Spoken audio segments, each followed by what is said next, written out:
ओम गणेश, हर हर महादेव, भीष्म पंचक व्रत। पहले तो मैं क्षमा चाहूँगा कि काफ़ी लेट ये वीडियो अपलोड कर रहा हूँ, लेकिन अगर जो लोग समझते हैं कि एक्चुअली मेरा गला और मेरी वाणी थोड़ा दिक्कत था, फिर भी मैं ये कोशिश करके सारे वीडियो बना बना के अपलोड कर रहा हूँ ताकि सबको काम आ सके। तो सबसे पहले, क्योंकि बहुत लोग फिर ये कहते हैं गुरुजी आपने पहले वीडियो अपलोड नहीं किया एंड ऑल, लेकिन कभी कभी हम भी हमारे सारे सत्कर्म क्रिया अनुष्ठान आदि करते हैं, साथ में ये समय निकाल के बनाना ये कोई इजी चीज़ें नहीं है। तो वो आप समझ सकते हैं। सबसे पहले तो मैं इस महान भीष्म पंचक की आप सभी को बधाई देता हूँ। और अब इस भीष्म पंचक व्रत को बहुत सहज तरीके से सीधा ही पुराण में से ही पढ़ करके आपको श्रवण करवाऊंगा, जो साक्षात श्री कृष्ण ने वरदान दिया था। और अगर आपको यह विषय वीडियो पसंद आए, लाइक करें, शेयर करें, चैनल पर नए हो तो सब्सक्राइब कीजिएगा। तो कार्तिक शुक्ल की एकादशी से लेकर के विधि पूर्वक स्नान करके 5 दिनों तक यह भीष्म पंचक व्रत करना चाहिए।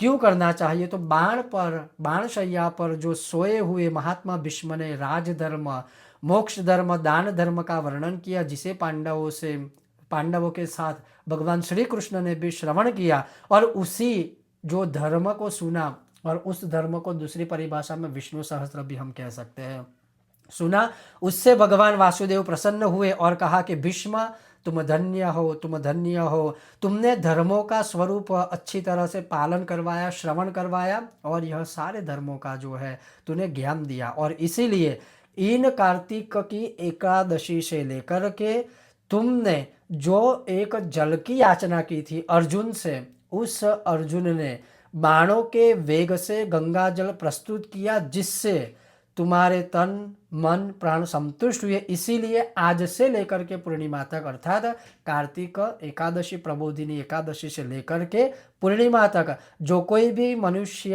अर्घ्य दान से तुम्हें तृप्त करेगा, वह मुझे भी संतुष्ट करेगा। और इसीलिए इस व्रत का नाम होगा भीष्म पंचक व्रत। अब करना क्या है? तो इसके महात्म्य में ये लिखा है कि निम्नांकित मंत्र पढ़ करके महात्मा भीष्म के लिए तर्पण करना चाहिए। तो यह जो श्लोक मैं आगे बताऊंगा, उससे आप अर्घ्य भी दे सकते हो, उससे आप तर्पण भी कर सकते हो। और एक शब्द खास आप ध्यान से श्रवण कीजिए, यह सभी वर्णों के लोगों के लिए कर्तव्य स्वरूप है, अर्थात सभी लोग इसको कर सकते हैं। हाँ, जहाँ तक बात रही स्त्रियों की, महिलाओं की, माताओं की, तो उनके लिए तो गृहस्थाश्रम में सब कुछ आता है। फिर भी प्रश्न सबका होता है, क्या हम कर सकते हैं? जी बिल्कुल कर सकते हैं, यहाँ पर लिखा हुआ है। दूसरा, कि यह जो श्लोक या मंत्र है वो क्या है कि सत्यव्रताय शुचये गांगेयाय महात्मने भीष्मायैतद्ददामर्घ्यम आजन्म ब्रह्मचारिणे। आजन्म ब्रह्मचर्य का पालन करने वाले परम पवित्र सत्यव्रत परायण गंगानंदन महात्मा भीष्म को मैं अर्घ्य देता हूँ या देती हूँ। अब वो कैसे देना है वो सारी चीज़ें आगे बताऊंगा। जो भी मनुष्य संतान प्राप्त करना चाहता है, उसमें भी विशेष रूप से पुत्र की कामना से स्त्री सहित, अर्थात पति और पत्नी दोनों को यह व्रत करना है और उसका पालन करना है। यह वर्ष के भीतर ही संतान या पुत्र रत्न को प्राप्त करता है। जो भीष्म पंचक व्रत को सही तरीके से पालन करता है, उसके द्वारा सब प्रकार के शुभ कृत्यों का पालन वैसे ही हो जाएगा। अतः मनुष्य को प्रयत्न पूर्वक उसका अनुष्ठान करना चाहिए। इसमें भीष्म जी के लिए जल दान, अर्थात अर्घ्य दान विशेष यत्न से करना चाहिए। जो नीचे लिखे मंत्र से भीष्म जी के लिए अर्घ्य दान करता है, वह मोक्ष का भागी बन जाता है। और पुनः अर्घ्य देना है। पुनः जो श्लोक है वो ये है कि वैयाग्रपद गोत्राय सांकृत प्रवराय च अपुत्राय ददाम्येतद् उदकं भीष्म वर्मणे वसुनामवताराय शंतनोरात्मजाय च अर्घ्यम ददामि भीष्माय आजन्म ब्रह्मचारिणे। अर्थात जिनका व्याघ्रपद गोत्र है, सांकृत प्रवर है, ऊन पुत्र रहित भीष्म वर्मा को मैं यह जल देता हूँ या देती हूँ। वसुओं के अवतार शंतनु के पुत्र आजन्म च ब्रह्मचारी भीष्म को मैं अर्घ्य देता हूँ या देती हूँ। अब अर्घ्य कैसे देना है? तो कोई भी तांबे का, चांदी का या पीतल का या सोने का पवित्र धातु का पात्र लेकर के सुगंधित चंदन उसमें थोड़ा सा अर्पण कीजिए। उत्तम गंध थोड़ा सा कुमकुम अर्पण कीजिए। उसके अंदर जो सुगंधित पुष्प आदि है उसकी पंखुड़ियाँ अर्पण कीजिए और कोई पात्र रखिए। आप कोई भी पात्र में वह जो अर्घ्य है वह दे सकते हैं। जैसे नॉर्मली मानिए कि हाथ में कलश ले लिया, ये सारी चीज़ें उसमें जल डाल के मिश्रित कर दी और फिर आप ऐसे अर्घ्य समर्पित कर सकते हो। बाद में वो अर्घ्य वाला जो जल है वह किसी पवित्र जगह पर विसर्जित कर सकते हो। अब बहुत लोग ये कहेंगे कि यह जो अर्घ्य है वो क्या दक्षिण दिशा की ओर मुख रख कर रखना है? जी नहीं, आप पूर्व दिशा की ओर भी रख सकते हो। यह सात्विक क्रिया आदि है तो इसमें कोई दिक्कत नहीं है। अन्यथा आपका जो ग्रामाचार, कुलाचार, देशानुचार है वो आप पारण कर सकते हो, उसका पालन कर सकते हो। फिर क्या लिखा है कि जब यह हो जाए उसके पश्चात भगवान नारायण विष्णु, जो एक ओम नमो भगवते वासुदेवाय वाला अलग से अनुष्ठान का वीडियो बनाया है वही यहाँ पर अभी आ रहा है। उसके पश्चात जैसे ही विष्णु जी को आपने अर्घ्य आदि दे दिया, उसके पश्चात भगवान नारायण है उनको आप अभिषेक कीजिए। शालिग्राम भगवान है, कृष्ण है या विष्णु भगवान है, राम है, जो भी है उनको अभिषेक करवाए, उनका श्रृंगार कीजिए, चंदन कुमकुम का लेपन आदि कीजिए, सुगंधित पुष्प मालाएं पहनाए, सुगंधित पुष्प अर्पण कीजिए, बेलपत्र अर्पण कीजिए। उसी प्रकार से ऋतु के अनुसार जो फल है, सूखा मेवा आदि है, उसका प्रसाद लगाइए। गौ माता के घी का एक दिया प्रज्वलित करें या तिल के तिल का दिया प्रज्वलित करें। खड़ी बात लेती बात, आपको जो उचित लगे वो कर सकते हैं।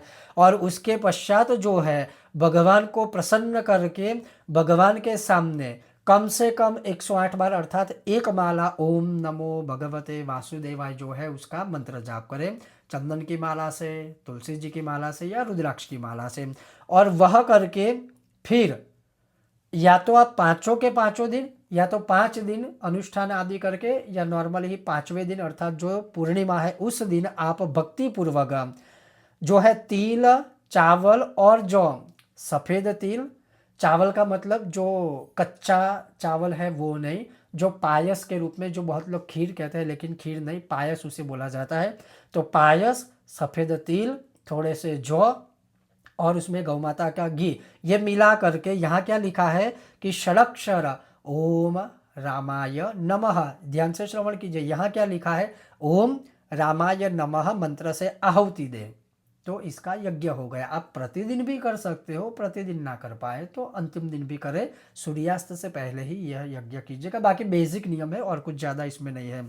अब ये करने के बाद सायंकाल को भगवान विष्णु को प्रणाम करें पूर्ववत। अब इसके सारे नियम है कि भूमि शयन करे, ब्रह्मचर्य का पालन करे, क्रोधादि का त्याग करे, मैथुन का त्याग करे, शाकाहार रहे। जैसे शुरुआत में अगर मैंने कहा या फिर कहूँ कि एक समय भोजन करे, एक समय फलाहार करे, या तो पाँचों के पाँचों दिन सिर्फ फलाहार करे, जो आपकी स्थिति परिस्थिति देश काल के अनुसार हो उसके अनुसार आचरण करे। फिर लिखा है, फिर इस प्रकार से जो कोई भी मनुष्य व्रत करता है या करेगा, और इसमें शब्द क्या लिखा है कि स्त्रियों को अपने पति की आज्ञा लेकर पुण्य की वृद्धि करनी चाहिए।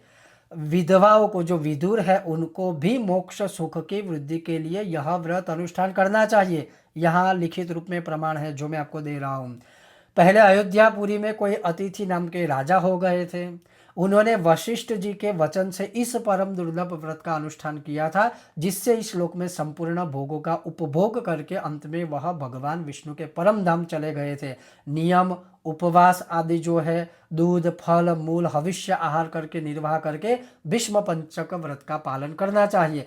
पौर्णमासी आने पर पहले के समान ही जो सामान्य आप हर रोज भगवान की पूजन, अभिषेक, माला, मंत्र जाप करते हो वह करके ब्राह्मणों को यथाशक्ति भोजन करावे। और वैसे तो बछड़े सहित गौदान है जो संभव नहीं है, बी प्रैक्टिकल, लेकिन आपकी जो स्थिति हो उसके अनुसार भोजन करवा के आप उनको दान कर सकते हैं। इस प्रकार से जो कोई भी मनुष्य इस भूमंडल पर यह व्रत करता है या करेगा, उसका जो भी मनोकामना होगा, जो भी कामनाएं खास करके विशेष रूप से पुत्र या संतान प्राप्ति हेतु, वह निसंदेह फल पूर्ण होगा।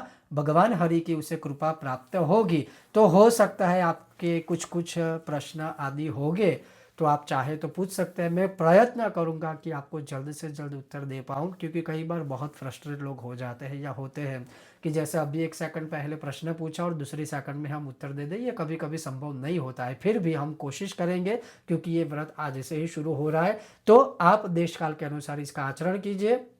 और अगर कोई जनेऊधारी है तो वह जनेऊधारी जब तर्पण करते हैं तो सव्य करके शब्द का प्रयोग लिखा है कि सव्य करके आप भीष्म तर्पण कर सकते हो, लेकिन तर्पण ना करके अगर अर्घ्य भी सारे लोग करें देंगे तो भी चलेगा, अन्यथा जिसको भीष्म तर्पण आता है वो भीष्म तर्पण सहित भी यह 5 दिनों का जो है भीष्म पंचक नामक व्रत कर सकता है या कर सकती है। ये था महत्वपूर्ण विषय वीडियो। अगर आपको यह विषय वीडियो पसंद आए तो लाइक करें, शेयर करें, चैनल पर नए हो तो सब्सक्राइब करके घंटी का चिन्ह दबाएगा। बहुत जल्द मिलते हैं नए विषय वीडियो के साथ, तब तक आप देखते रहिए कर्मकांड में आनंद पाठक मेरे साथ। ओम गणेश हर हर महादेव।